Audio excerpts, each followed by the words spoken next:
chock all the tires to prevent the RV from moving during the procedure.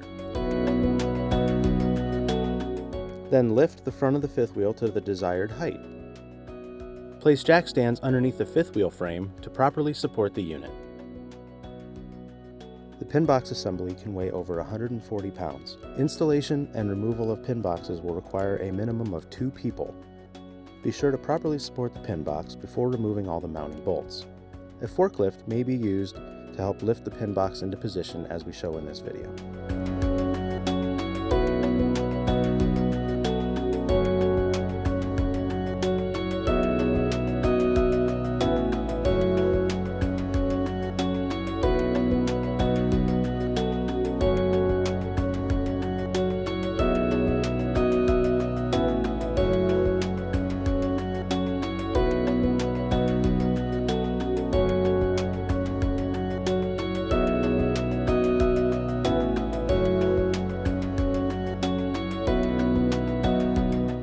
Once the new pin box is being installed, lift the new pin box and support it while positioning it to the location that it was previously mounted in.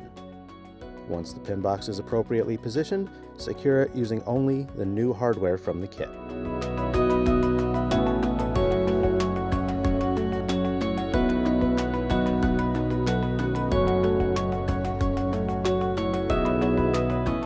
These 5/8 bolts will be torqued to 120 foot-pounds plus or minus 5 foot-pounds.